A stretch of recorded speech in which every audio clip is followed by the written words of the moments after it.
when I started really getting involved in deciding to do something other than vote every 4 years. I didn't even vote in the primaries. I just voted every 4 years. And he organized the Anderson County Tea Party, and we worked on a bunch of projects together, and talked and this and that, and he's very involved and active, and he's done a lot of things to move conservative movement in the upstate forward. And then he ran for office, and then he won. So I wanted him to come and give us a vision of what you can do just from getting off your couch. And I think just the story, the transition from activist to elected official, we don't get that story a whole lot. And he's one of the few I know that can tell it. So I wanted you to come and share with us. Well, thank you. I appreciate it. I have been looking very much forward to coming. I've wanted to get to one of your meetings for some time. So we've talked about that. But so for, I don't know, when did you first ask? It's been about 2 months, I guess, at least. Yeah, a couple months.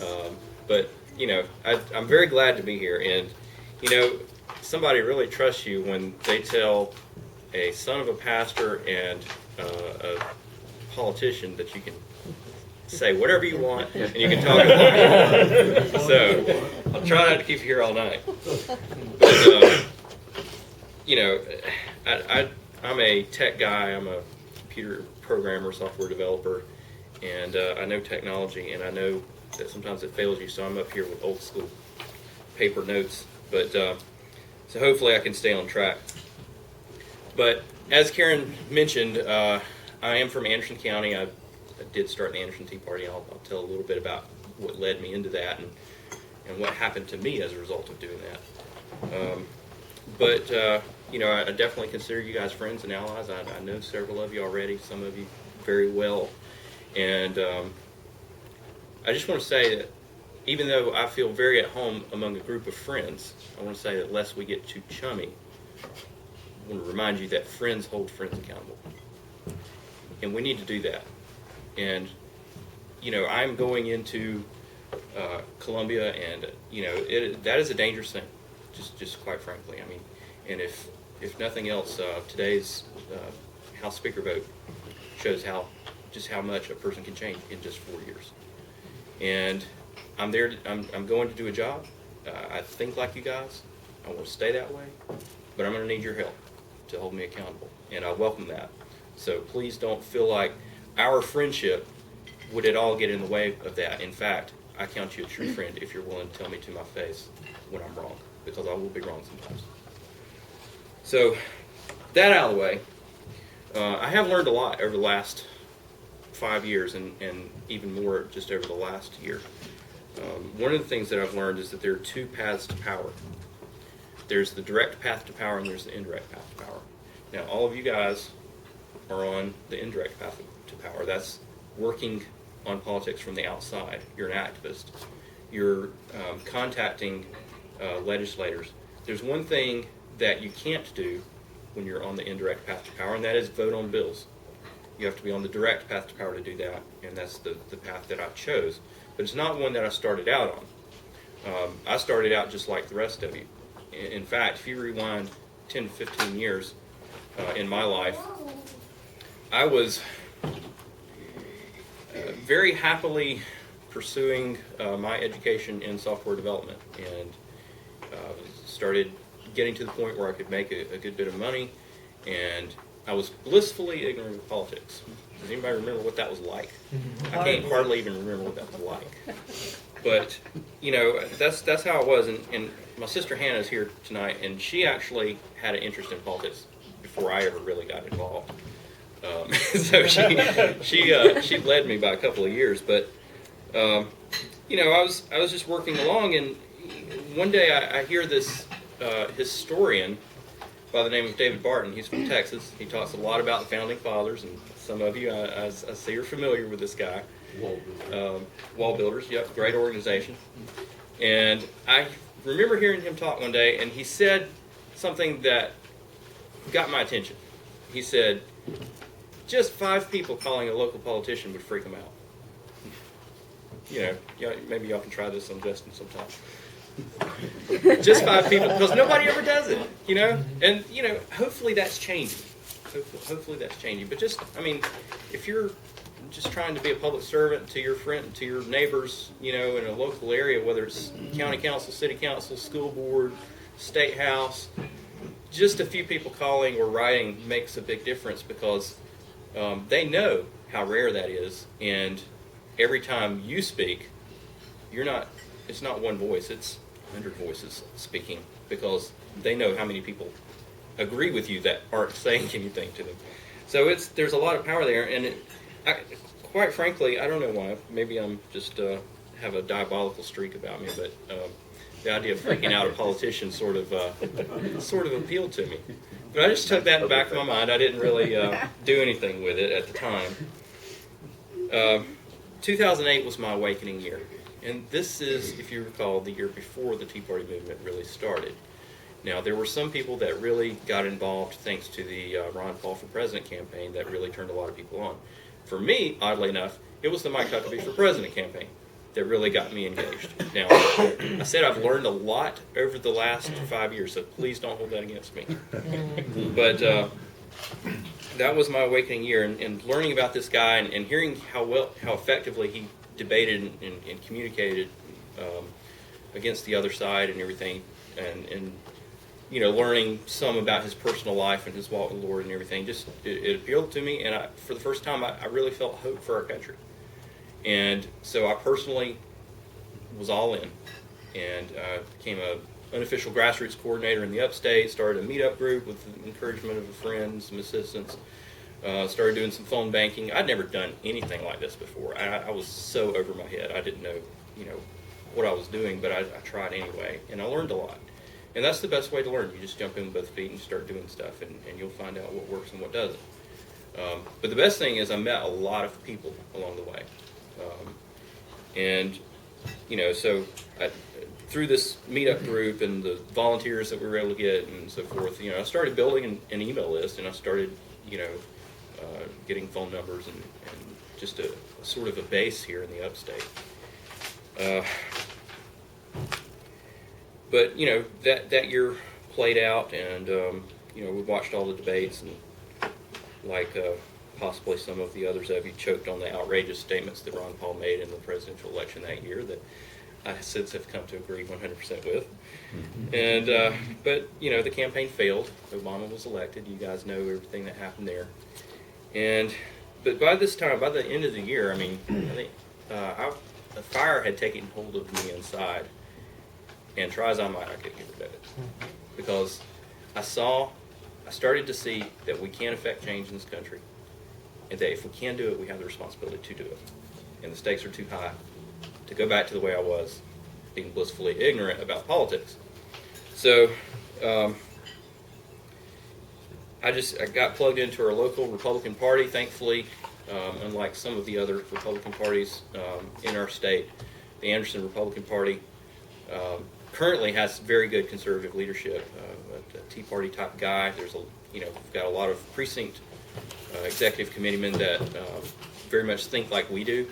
If I go to a Republican Party event in Anderson, it feels very much like a Tea Party event, just quite frankly. I mean, that's the kind of people that we have, and so very fortunate. It didn't quite start out that way 4 or 5 years ago, but it did shift.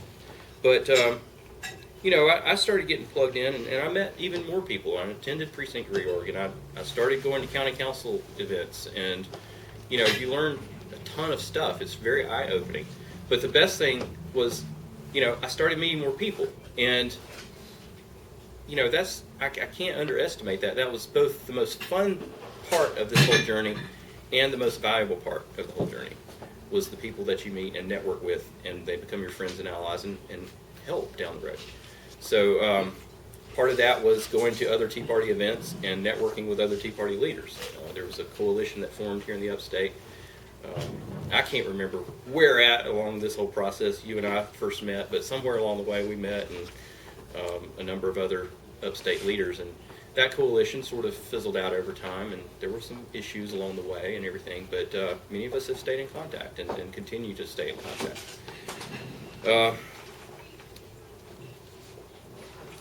One of the things that did in 2009 that I'll never forget was attended the March on Washington. And that was just an unbelievable thing.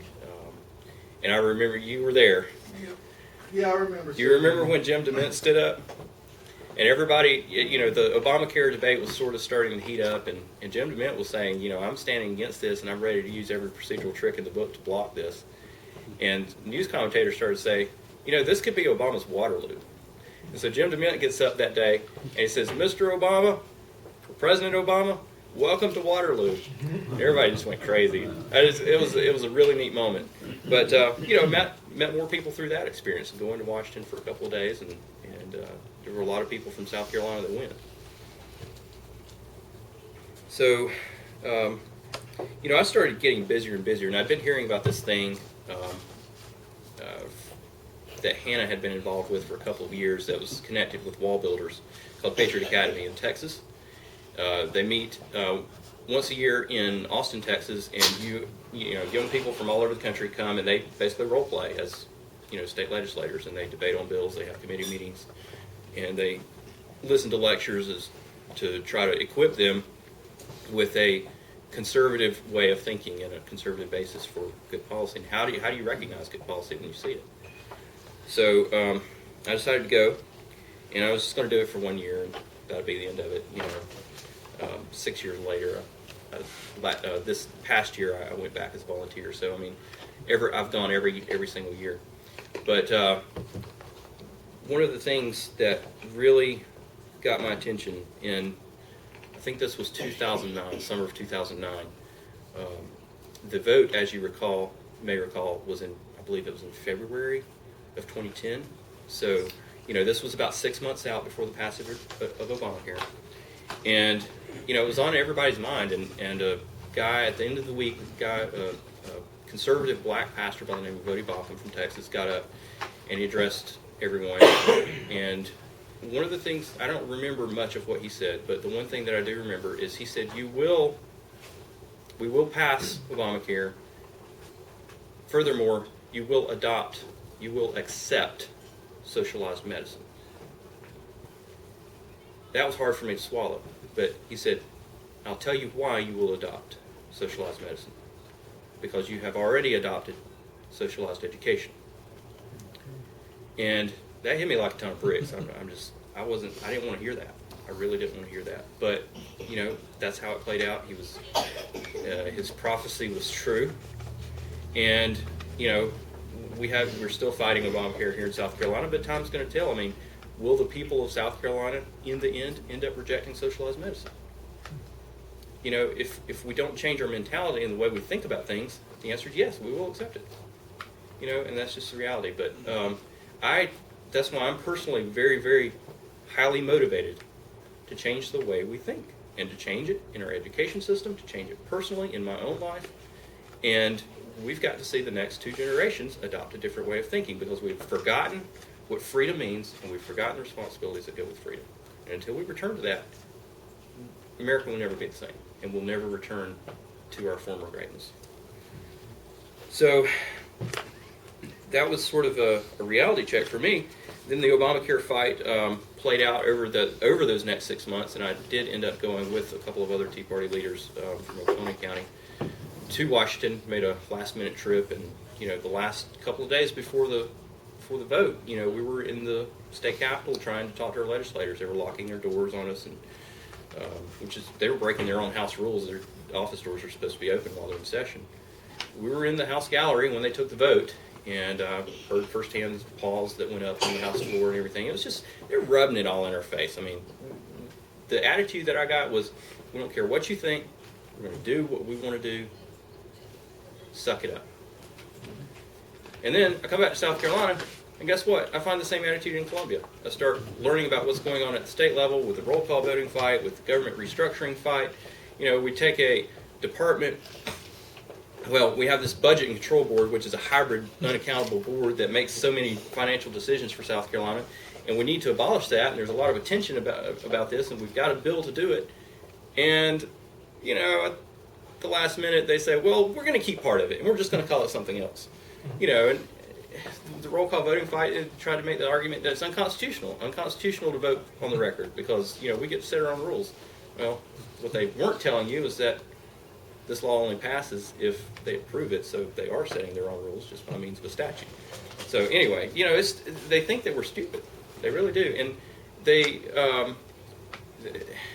thinking on a totally different wavelength. That's the thing that I started seeing was they don't think like we do, and until we change that as well, we're going to continue getting the same kinds of decisions out of Columbia and out of Washington that we're getting. It's not rocket science, really, when you think about it. So I continued, with the Anderson Tea Party. We tried to educate and equip our folks to know how to do political activism, which was a challenge because I really didn't know how to do political activism either. So it's kind of the blind leading the blind, but we were trying. And so we had some success with the roll call voting issue, but not a whole lot of success in other areas. It started really becoming discouraging for me personally. In 2010, I did consider running for office, considered running for state house because, this was a time when we had so many bailouts that were happening, and we were really concerned about the financial stability of America's economy. And I'm thinking, what if the ceiling does come caving in? What are these jokers in Columbia going to do? And I looked at my representative, I said, there's no way in this world he's going to stand up to anything the federal government's doing, or even do the fiscally responsible thing here in South Carolina. Obama's bailout, he was first in line in South Carolina to go get some of that stimulus money, and he bragged about it. I mean, that's the wrong mentality. So, that really bothered me, and I considered running, but in the end, I did not for two reasons. I didn't have time, and I didn't have money. And I knew I didn't really have the knowledge, but that's never stopped me in the past. So sometimes I'm just a glutton for punishment that way. But I'm glad, as I look back, that I kept my powder dry because I wouldn't have won. And the cost of running at that time for me personally would have been so great that it might have just done me in. It really would have. But I kept, stayed involved. I said we lost a lot of fights. I worked for a number of different candidates. I counted it up recently, and I think I've spent at least 8 different campaigns since the Huckabee campaign that I've worked on. And it seems like ever since 2010, other than the governor's race, because Governor Haley did win, which we thought she'd be a great person at the time, every candidate I've helped since 2010 lost. And, I mean, it's like, so I'm already starting in my mentality to shift from the indirect path to power to the direct path to power, and I can't even win that. So, in 2013, end of 2012, and going into 2013, I had an opportunity for a job change. I took a break, went to Atlanta, and I knew it was going to be temporary because I didn't want to ultimately make long-term plans to live in Atlanta. I mean, I like South Carolina. This is home.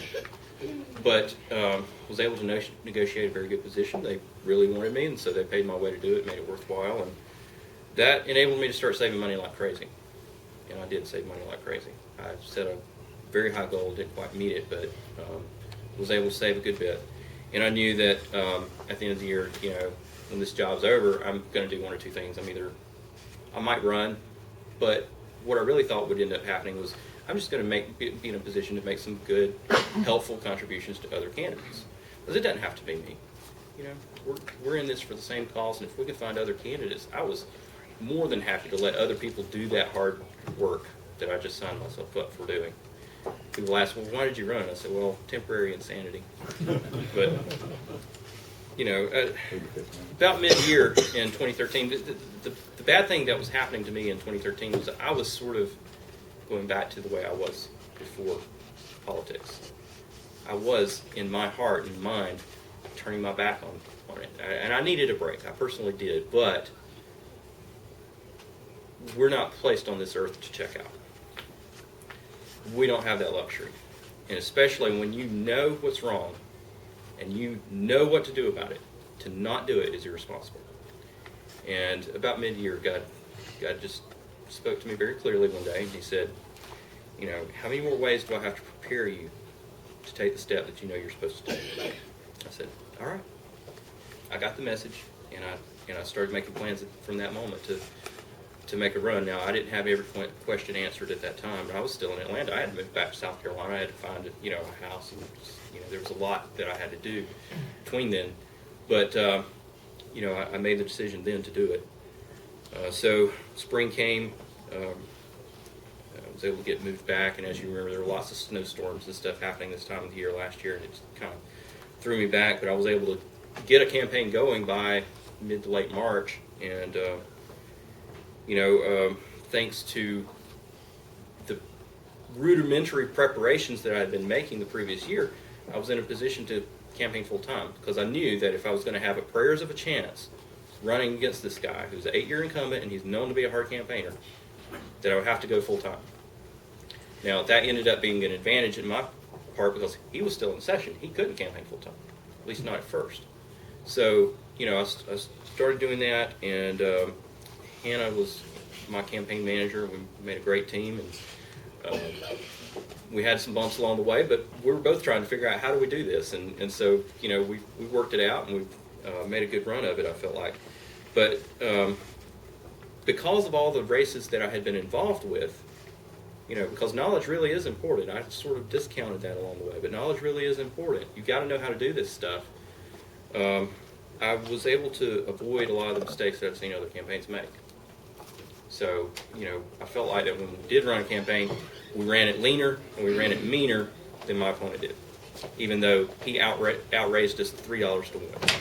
So, I was happy about that, and we were fully funded. We had the money to get to be credible and to get our message out there, which was important.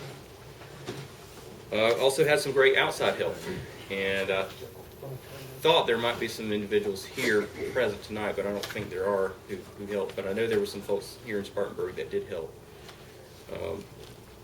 But at any rate, some of the things that's kind of my personal journey from political outsider, politically ignorant, to running for office. I made a campaign plan. I followed it to the best of my ability. I tried to model some numbers of, okay, I need to win this precinct by this much and stuff like that. I didn't know what I was doing. And I got it all wrong. Every one of my, number modeling predictions was way off. It was not even funny. But the good thing was, all the errors were in my favor. So, that was nice. But one of these days I'd like to figure out what I did wrong and be able to do it better next time. So, some of the things I've learned over the last 5 years, 5 specific things I want to share with you, is that pain is a powerful motivator. So when you're on the indirect path to power and you're working from the outside, don't shy away from causing politicians pain when they deserve it. Pain is a really good motivator, and it's a better motivator than pleasure is. I promise you. Also, when you're asking the legislator to do something that needs to be done, obviously you need to know your stuff, because if you don't, you're just going to look like an idiot. But, assuming that you have done your homework, and you go and talk to a legislator, expect them to sit down and explain it to you why they can't do that. Because remember, they're not motivated at all to do what you're asking them to do, especially if it means giving up power or money. All right? They're going to hang on to that. So, when they explain it to you, double down. I wish I had known that several years ago, and I think we would have been more effective. Don't let them explain it to you. Double down the pressure. Third thing I learned was you don't have to win to win. In other words, victory doesn't always look like what you assume that it would look like. Give you a case in point. Had our first county legislative delegation meeting in December, and I filed 2 resolutions to encourage our delegation and the General Assembly at large to follow the law in a couple of areas. Imagine that. You wouldn't think it'd be terribly controversial, except for the fact that these were laws that we've routinely been ignoring for the last few years. One of them having to do with the budget process, which calls for open joint budget hearings between the House and Senate budget committees. And the other one was fully funding the local government fund. I know you guys are up on that issue. And so, I had one of the other representatives from our delegation tell me, I was talking on the phone about this, and this individual said, well, I just wouldn't bring it up if you don't have votes. I'd hate to see you get hurt like that. And, I had to think about what she was saying and reflect and make sure that, why am I doing this? It was a good good question to ask myself. Why was I doing this? And the reason was, I want to make a statement. I want to start a conversation. I want to get people thinking about the fact that we're not lords and kings and queens in Columbia. We're supposed to be public servants, and we're bound by the laws we make, right? So, did I have to pass the resolution in order to make that statement? Nope. So I plunged ahead. Didn't pass. No surprise there. But made the statement. And fortunately, we were able to word the resolutions in such a way that I can now go to any state representative, have them sign off on it, and I can still execute on that just as if we had passed it. I can go to every member of our legislative delegation that's in favor of this. Senator Bryant, will you sign off on this resolution? He says, sure. He signs off on it, and then I send it to the entire all the legislators in Columbia, and this is how we feel on these issues. So we can still make the statement. So you don't have to win to win. So for me, as a legislator, we're probably going to lose a lot of battles. I'm going to file bills, and I'm going to not be able to get them passed. But my goal is to get them to the House floor for a vote, an on-the-record vote. Because if we have an on-the-record vote, that's a win. The reason that's a win is because when you have a legislator on the record, for or against an issue, then come next election cycle, you have something to work with. Now, Michelle Wiles is here, and she also ran, and she ran as hard as I did. We were pulling for each other, we really were. And if either of us had lost and the other person had won, I think we would have been totally happy. It happened to be me. I was very disappointed because I was looking forward to working with her in Columbia. Maybe we'll continue to work just in a slightly different capacity. But at any rate, where was I going with that? Bobby Hero? Anyway, we're talking about you don't have to win in order to win. So, I remember where I was going with that. So, one thing you have to do to win a political race is you have to make the incumbent disliked. Okay? That was one difference between her race and my race. The guy I was running against was disliked. He had shot himself in the foot so many times. It wasn't even funny. And in Michelle's case, the incumbent she was running against, nobody knew the bad things he'd been doing. So it's up to her, it's up to you guys to make it known. I think this may have been a factor in Gay Holt's race as well. Absolutely. Nobody knew what the guy had been up to. So it's your responsibility to make sure that come next election cycle, that incumbent, people know where he stands, or she, as the case may be. So that's something we can do, and that's something where having someone who can force these issues on the inside suddenly becomes valuable and useful. So that's an approach I'll be taking. And then the last, not the last thing, the fourth thing is we've got to improve the gene pool. I touched on this earlier. But until we start changing the DNA in Columbia and the DNA in Washington, nothing's going to change policy-wise. It's just not. So that means that you guys, some of you may end up, running at some point. If you do, you need to start preparing yourself. And sometimes we prepare ourselves when we don't even realize it. I certainly didn't realize when I started a Tea Party group that I was going to be running for office or serving in office in 5 years. That wasn't my plan. That wasn't why I did it. But for some of you, that may be something that you're called to do. And so, you just need to be willing to do whatever it is that you personally need to do and prepare for that. Which brings me to my last point. We win when we plan, prepare, act, and evaluate in that order. We plan first, and then we prepare, and then we act, and then we evaluate. Too often, and I was certainly guilty of this, run straight to acting. Started a Tea Party group. I didn't plan to start a Tea Party group. I didn't prepare to start a Tea Party group. I just started it.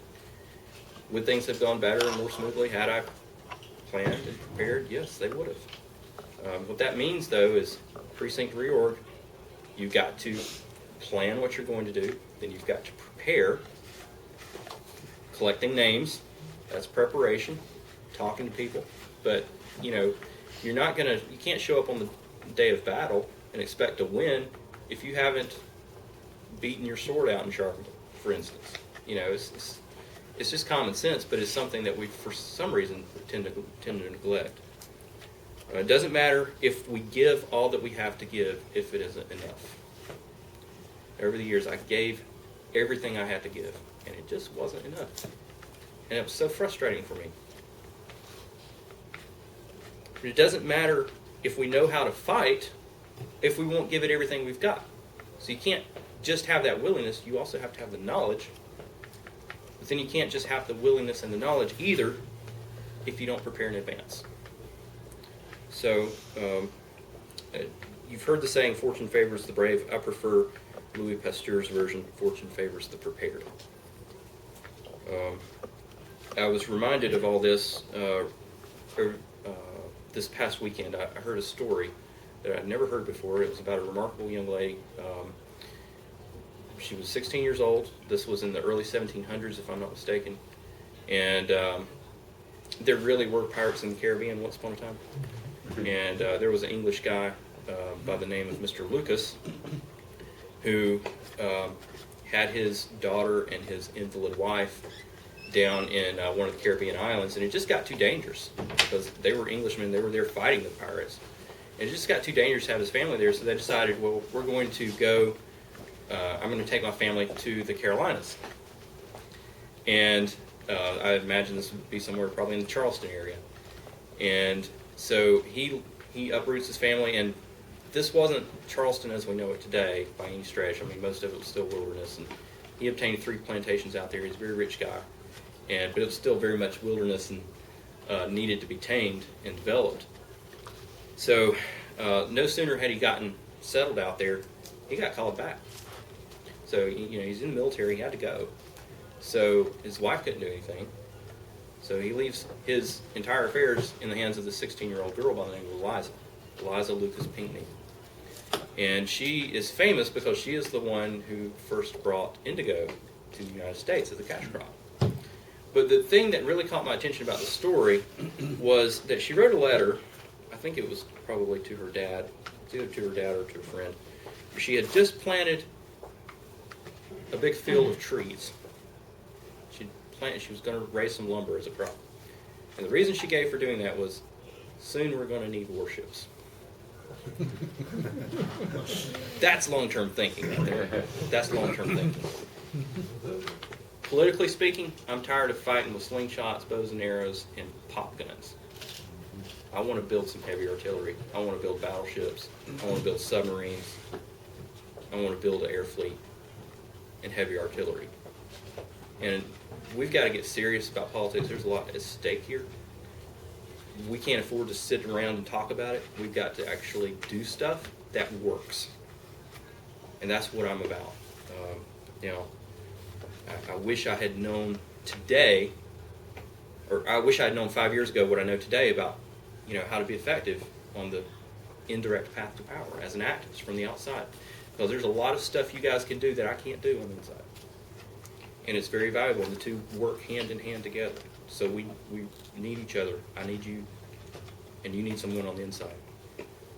So, as we start into the next year, just into the next session, please keep that in mind. And, I will do my best to keep in touch with grassroots and keep you guys informed and appraised of what's going on in Columbia.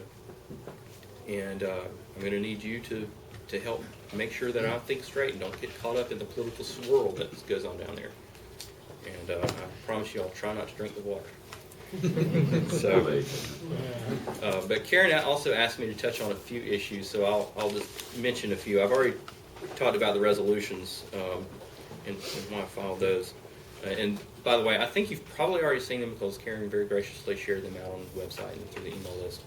But if anyone hasn't seen them and wants to make use of them or refer to them, you're welcome to do so. They're on my website. My website's on my card here laying on the table. I know that I'm going to be filing a constitutional carry bill in the next few weeks. We can do better with our gun laws here in South Carolina. If under the Second Amendment, the right to keep and bear arms shall not be infringed. I kind of think that means not having to go and ask the government permission to carry, don't you think? It's just me. I also want to see us abolish the House and Senate cover-up committees. Does anybody know what the cover-up committees are? Okay.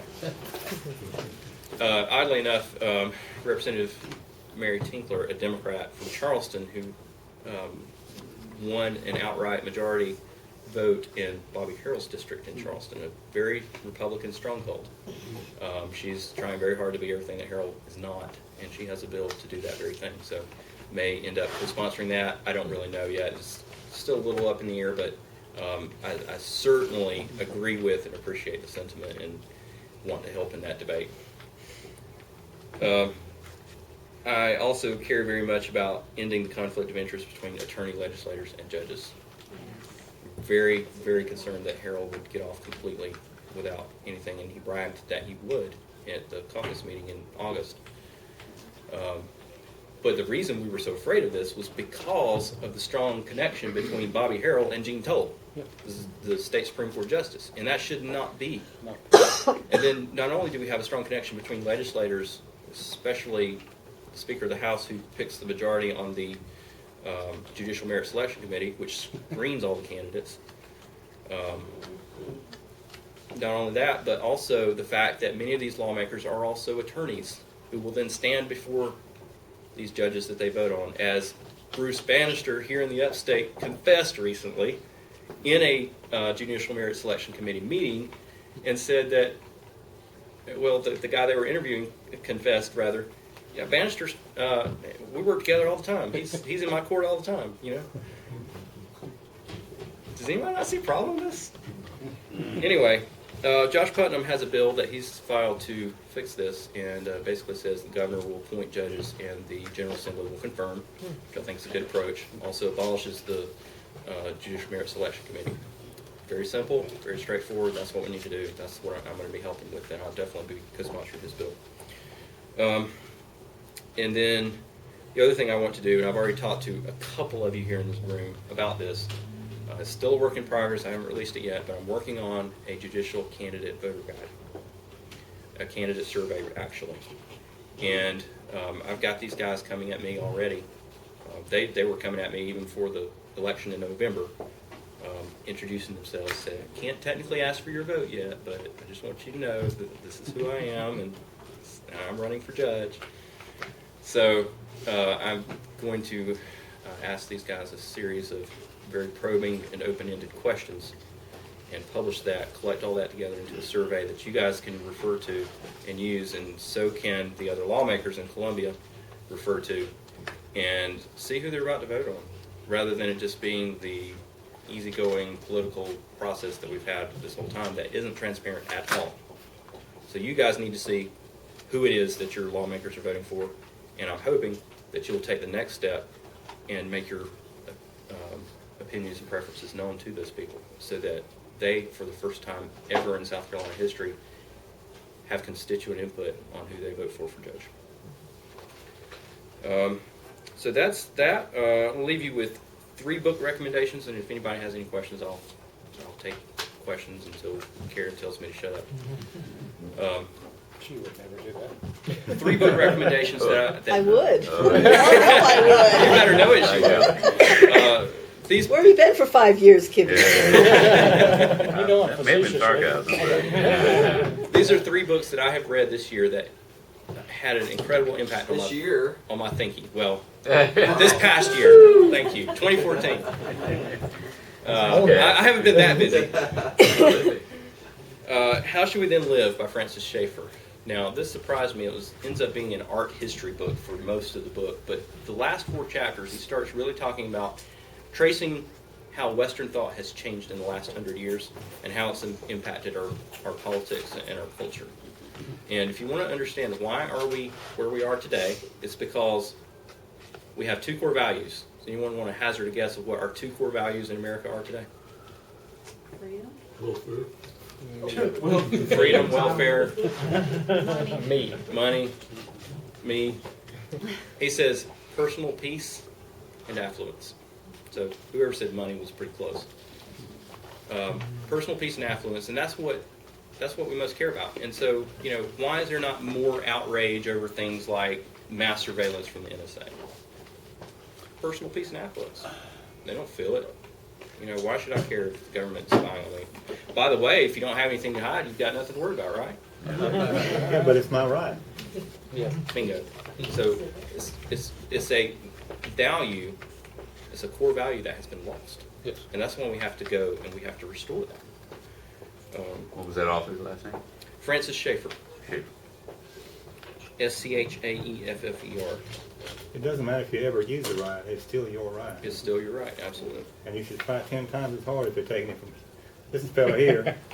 Well, it's somebody else. But than you would if you even if you never need it. Yeah. And you know what? The other thing that we've got to remember about rights is that government didn't create them. Now, why would I believe that government doesn't create it? The only basis for that, other than just an arbitrary basis, is that rights come from God. Like our founding fathers believed that all men are created equal. That means all men are created, that they were created equal because they were created, and that they were created by a creator that then has moral demands on our lives. So therefore, we have rights that no government has the authority to take away. It's like I said in my speech at my swearing in. Government has no authority over God.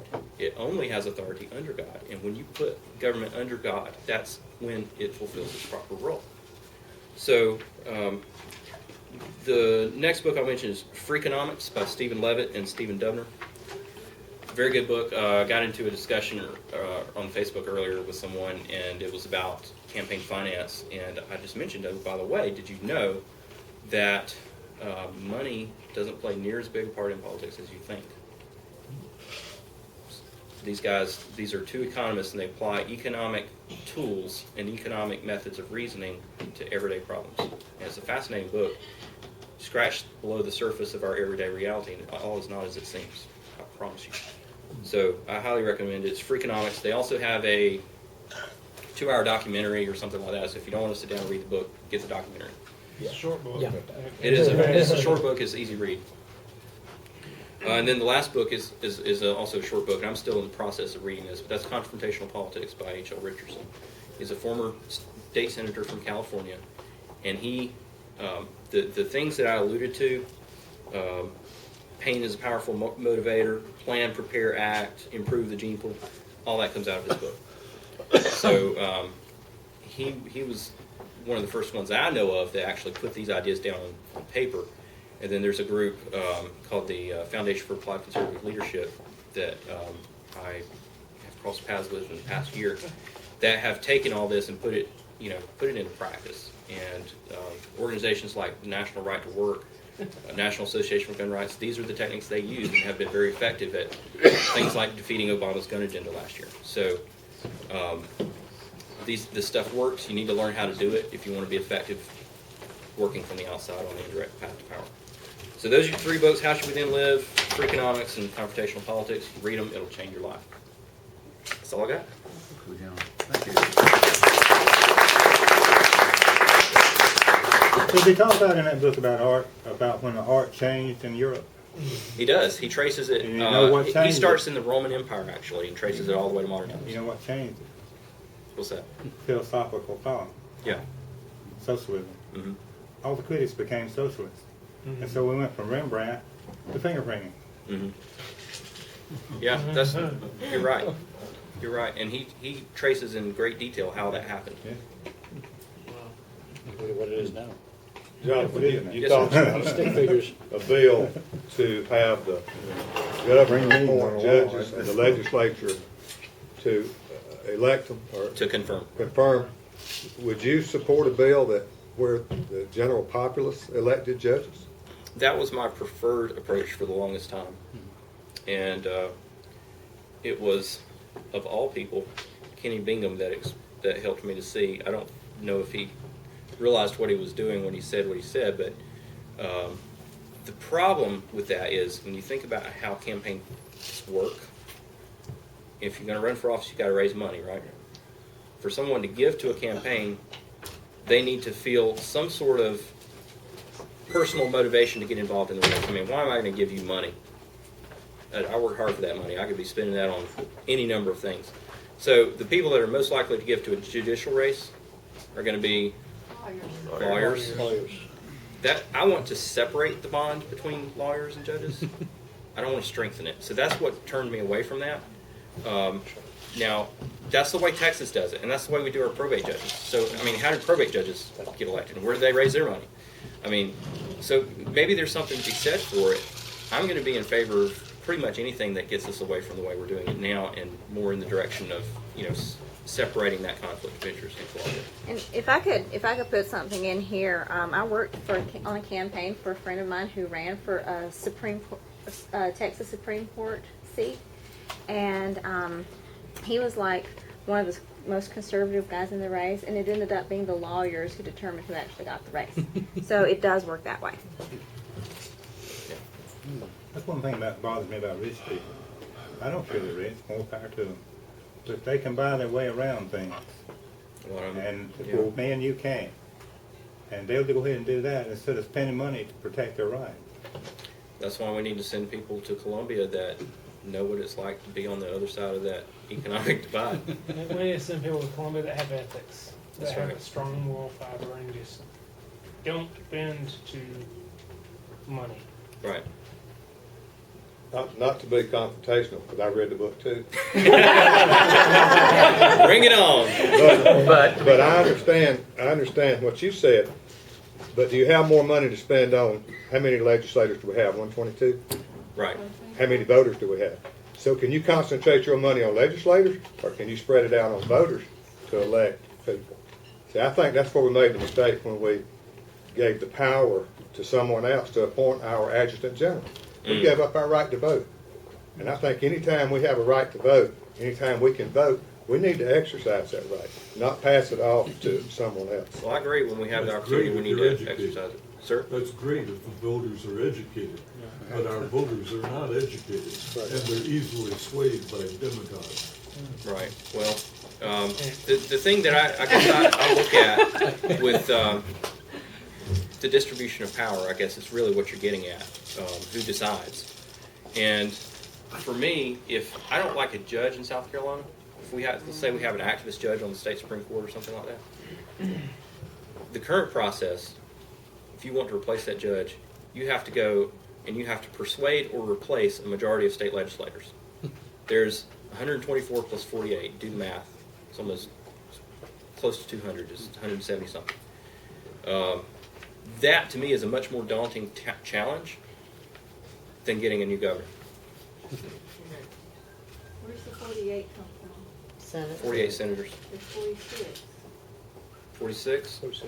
I was thinking it was one per county. We have 48 counties. Well, there's 57 Okay, states on it. so 46 plus 124. Okay. Thank you. Pretty sure we have 46